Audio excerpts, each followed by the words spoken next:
সম্মানিত বিনিয়োগকারী বন্ধুগণ, বিডি স্টক চ্যানেলে আপনাকে স্বাগতম। আজ সদ্য সমাপ্ত অর্থাৎ 21শে অগাস্ট 2024-এর ঢাকা স্টক এক্সচেঞ্জের ইন্ডেক্সটা নিয়ে আপনাদের সঙ্গে ডিসকাশন করব। আর পাশাপাশি কেন আজকে এই ভয়াবহ পতন তারও একটা নেপথ্য কারণগুলো আমরা আলোচনা করব।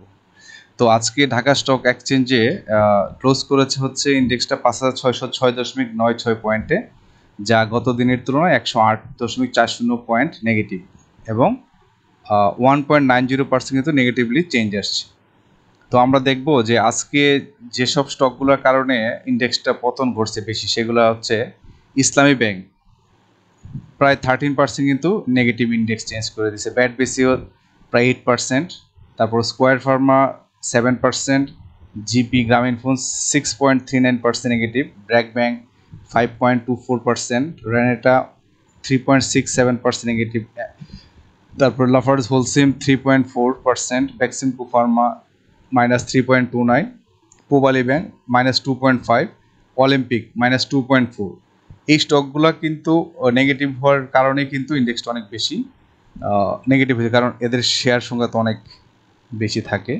তো এই স্টকগুলোকে আসলে সবগুলো কিন্তু ফান্ডামেন্টালি স্ট্রং, এগুলোকে আসলে ইচ্ছে করেই কিন্তু এগুলোকে আসলে জাস্ট সেল করে স্টক মানে ইন্ডেক্সটাকে একটু ব্যাকফুটে ঠেলে দেওয়ার একটা প্রয়াস, এটা চক্র আসলে এইগুলোর কাজ। কারণ এগুলা ফান্ডামেন্টাল স্টক, এগুলা কিন্তু অলওয়েজ সেফ একটা জুম, কিন্তু মানুষের মধ্যে একটা ভীতি তৈরি করার উদ্দেশ্য হচ্ছে কিন্তু এই ধরনের কাজগুলো করা। ইন্ডেক্স ফেলে দিলে সবাই ভয় পেয়ে আতঙ্কে কিন্তু অলরেডি অন্যান্য স্টকগুলোও কিন্তু প্রভাব পড়ে। ইন্ডেক্স ফল করা মানে অন্যান্য স্টকগুলোর উপর প্রভাব পড়ে। আর যে স্টকগুলো ইনক্রিজ করেছে পোলার, সেগুলো হচ্ছে national bank 6.54% positive change, UCBL 1.4, লাভেলো 0.39, ন্যাশনাল টি কোম্পানি 0.24, কেএনকিউই করছে প্লাস 1.69, রূপালী ব্যাংক 0.11, তারপর হচ্ছে আর.এন ফাউন্ড্রি হচ্ছে 0.02, অগ্নি সিস্টেম 0.02, র্যাকেট ব্যাংকেজের 0.004।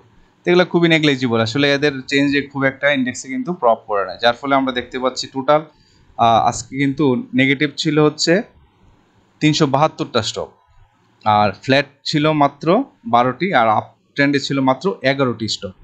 তো এ থেকে কিন্তু বোঝা যাচ্ছে যে আসলে কি পরিমাণ মার্কেটে সেল প্রেশারটা ছিল। আর পাশাপাশি আমরা অন্য উল্টা একটা চিত্র দেখবো আমরা ব্লক ট্রানজিশনের ক্ষেত্রে, যেখানে গ্রামীণ ফোন আর টার্নওভার আসছে হচ্ছে ব্লক ট্রানজিশনে 2.46 আড়াই কোটির মতো, ব্যাট বেসি কিন্তু অনেক 11 কোটি, প্রায় 59 লক্ষ কোটি টাকা ক্রোড আসছে এখানে। তারপর ক্রিস্টাল ইন্স্যুরেন্সও ভালো আসছে 1 কোটি টাকা। ওইদিকে আপনার বড়গুলো দেখি, স্কোয়ার ফার্মা 1.82 কোটি। তারপরে আসছে এখানে এটা বাদ, আমরা চলে যাই একটু বিগগুলাতে যাই একটু, কোনটা এখানে আরও ভালো ভলিউমে দেখি আমরা কয়েকটা আরও, যেমন আরডি ফোর্ট আছে, এগুলো বেশি। এই যে এখানে আসছে সিটি ব্যাংক 27.60 কোটি টাকা ট্রানজিশন। তারপরে আমরা দেখবো এখানে আইএফআইসি ব্যাংক 1.26 কোটি। তো এই স্টকগুলো কিন্তু ব্লক ট্রানজিশনে ভালো পরিমাণে কিন্তু হচ্ছে, আর এদিকে কিন্তু দারুণভাবে মার্কেট কিন্তু ফল করতেছে। তো এখন আমরা দেখবো আসলে কি কারণে আজকের এই ভয়াবহ পতন। সেক্ষেত্রে আমরা কয়েকটা নিউজ শেয়ার করবো আপনাদের সঙ্গে। সেই নিউজটা হচ্ছে বিএসইসির সাবেক চেয়ারম্যান সহ 8 জনের ব্যাংক হিসাব জব্দ। এইটা কিন্তু একটা মেইন কারণ ছিল আজকে যে ফল করার কারণ, কিন্তু হচ্ছে এটাই যে সাবেক চেয়ারম্যান সহ 8 জনের ব্যাংক হিসাব, এবং যাদেরকে নাম আসছে কিন্তু আমাদের সবাই চিহ্নিত, এবং এরাই কিন্তু ইতিপূর্বে ওদের নামে কিন্তু অনেক ইলিগেশন আসছে। যেমন এখানে বলা হচ্ছে বাংলাদেশ সিকিউরিটিজ অ্যান্ড এক্সচেঞ্জ কমিশনের সাবেক চেয়ারম্যান শিবলি রুবাইতুল ইসলাম, তার ছেলে জোহের সারার ইসলাম, শেয়ারবাজারে আলোচিত ব্যক্তি আবুল খায়ের হিরু, সাইদুর রহমান, জাবেদে মতিন সহ 8 জনের ব্যাংক হিসাব জব্দ করা হয়েছে। আজ মঙ্গলবার 20শে আগস্ট বলতে বলা হচ্ছে গতকালকে বাংলাদেশ ব্যাংকের আর্থিক গোয়েন্দা সংস্থা বাংলাদেশ ফাইন্যান্সিয়াল ইন্টেলিজেন্স ইউনিট দেশের ব্যাংক ও আর্থিক প্রতিষ্ঠানের কাছে এই সংক্রান্ত নির্দেশনা পাঠিয়ে অ্যাকাউন্ট জব্দ করতে বলেছে। আচ্ছা, তারপরে হচ্ছে বিএসইসি পদ্ধতিকে চেয়ারম্যান শিবলি রুবাইতুল ইসলাম, তার ছেলে জোহায়ের সারার ইসলাম, শেয়ারবাজার আলোচিত ব্যক্তি সরকারি কর্মকর্তা আবুল খায়ের হিরু, জাবেদে মতিন, মার্চেন্ট ব্যাংকার্স অ্যাসোসিয়েশন, আচ্ছা মার্চেন্ট ব্যাংকের প্রতিষ্ঠানে চলে আসছে এটা এখানে, আচ্ছা অ্যাসোসিয়েশনের সাবেক সভাপতি সাইদুর রহমানের, তারপর সম্পদ ব্যবস্থাপনা কোম্পানির সিডব্লিউটি অ্যাসেট ম্যানেজমেন্ট কোম্পানির ব্যবস্থাপনা পরিচালক মনিজার চৌধুরী, মোহাম্মদ দেলার হোসেন ও শরীফুল ইসলামের ব্যাংক হিসাব জব্দ করার নির্দেশ দেওয়া হয়েছে। হিসাব জব্দ করা ব্যক্তিদের ব্যক্তিগত ও ব্যবসায়িক অ্যাকাউন্টের মাধ্যমে সব ধরনের লেনদেন বন্ধ থাকবে। আগামী 30 দিন এসব হিসাব কোনো ধরনের লেনদেন করতে পারবে না। এসব ব্যক্তিদের লেনদেন স্থগিত করার সময় প্রয়োজনে আরও বাড়ানো হবে। শেয়ার বাজার সংশ্লিষ্ট ব্যক্তিরা বলেছেন, গত কয়েক বছরে শিবলি রুবায়েতের আশ্রয়প্রশ্রয়ে যেসব ব্যক্তি শেয়ার কারসাজি করে বিপুল অর্থ সম্পদের মালিক হয়েছেন তাদের মধ্যে অন্যতম জাবেদ মতিন, আবুল খায়ের হিরু ও সাইদুর রহমান। আবুল খায়ের হিরু ও জাবেদ মতিন ছিলেন সাকিব আল হাসানের ব্যবসায়িক পার্টনার।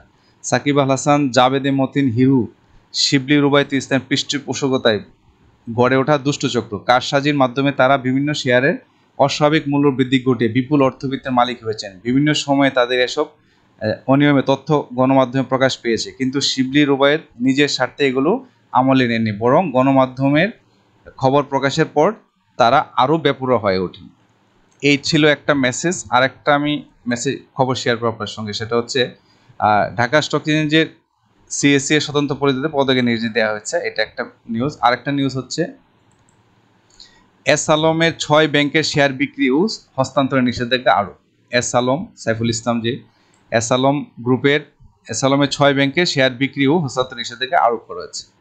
তো ব্যাংকগুলো হচ্ছে ইসলামী ব্যাংক, ফার্স্ট সিকিউরিটি ইসলামী ব্যাংক, সোশ্যাল ইসলামী ব্যাংক, গ্লোবাল ইসলামী ব্যাংক ও ইউনিয়ন ব্যাংক ও বাংলাদেশ কমার্স ব্যাংক।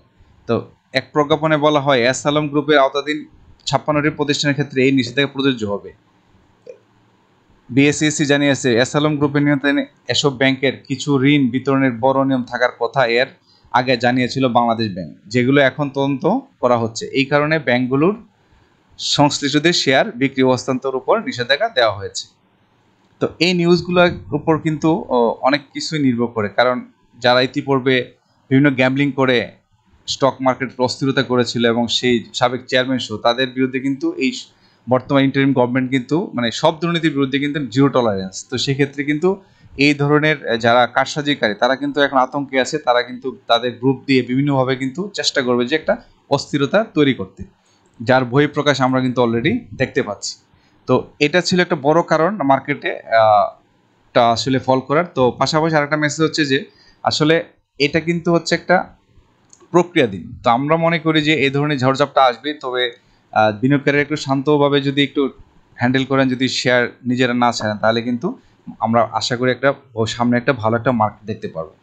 তো আজকের সদ্যসমাপ্ত ইন্ডেক্সটা নিয়ে আমরা একটু কথা বলবো যে আজকে যে প্যাটার্নটা এখানে শো করেছে, এক্ষেত্রে ক্লোজ করতে 5607 পয়েন্টে। তো এই ক্ষেত্রে আমার একটা হচ্ছে এখানে ধারণা হচ্ছে যে আগামীকালকে থেকে মার্কেট হয়তো একটা পজিটিভ থাকবে, এবং সে পজিটিভটা হয়তো দেখা যাচ্ছে 5607 থেকে শুরু করে 5663-তে গিয়ে হয়তো ক্লোজ করতে পারে, কারণ দীর্ঘ পতনের পরে কিন্তু অনেক বড় 100 উপরে কিন্তু পয়েন্ট কিন্তু আমরা হারিয়েছি আজকে একদিনেই। তো সেই ক্ষেত্রে হচ্ছে একটা রিভার্স একটা কিন্তু ট্রেন্ড আসে। তো সেক্ষেত্রে কালকে হয়তো একটা গ্রিন সিগন্যাল আমরা দেখতে পাবো, এবং এটা হয়তো 5663 হয়তো ক্লোজ করতে পারে। দেন পরের দিন হয়তো দেখা যাচ্ছে আরেকটা ক্যান্ডেল শো করতে পারে। যদি আরেক কারেকশন হয় তাহলে কিন্তু আবার একটা দেখা যাবে হয় এখানে আবার ক্লোজ করতেছে 5663 যদি এসে ক্লোজ করে, আরেকটা দেখা যাবে যে ওই পরের দিনও ক্যান্ডেলটা দেখা যাচ্ছে আপনার 5712 পর্যন্ত বেড়ে আবার দেখা যাচ্ছে ক্লোজ করবে হচ্ছে এই লেভেলে 5663 লেভেলে। তখন কিন্তু মার্কেট আরেকটু ডিক্লাইন হবে।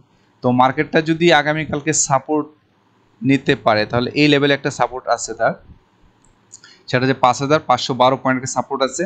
আর এই সাপোর্টটা যদি ভেঙে ফেলে তাহলে কিন্তু তার সাপোর্ট আছে 5422 পয়েন্টে। তো এইখান থেকে হইতে পারে আমরা একটু হয়তো পজিটিভ মার্কেট দেখতে পারি, কারণ এখন তো কারেকশন ফেজে আছে। তো সেই ক্ষেত্রে আমরা একটু অবজার্ভ করবো এবং ধৈর্য ধরে মার্কেটে টিকে থাকার চেষ্টা করবো, কারণ মেঘের পরে কিন্তু সূর্য আসে। তো কিছু কিছু সময় কিন্তু আমাদেরকে একটু স্ট্রাগলিং করতেই হবে, বাট সচেতন যারা আমরা এই মার্কেটে আছি চেষ্টা করব যে যতটা সম্ভব নিজের বুদ্ধিমত্তা পরিচয় দিয়ে মার্কেটে আমরা বাই সেল করব।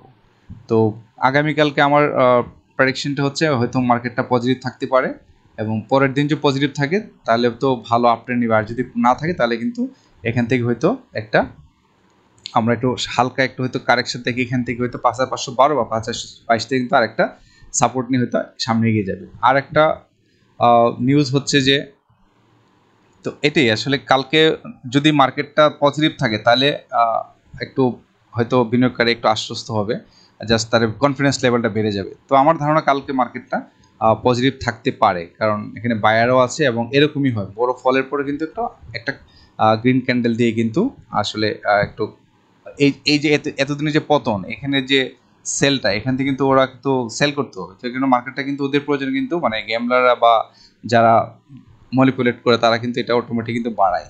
তো সেক্ষেত্রে আমার ধারণা আগামীকালকে মার্কেটটা পজিটিভ থেকে এই লেভেল পর্যন্ত আসতে পারে, 5,663 লেভেল পর্যন্ত আসতে পারে।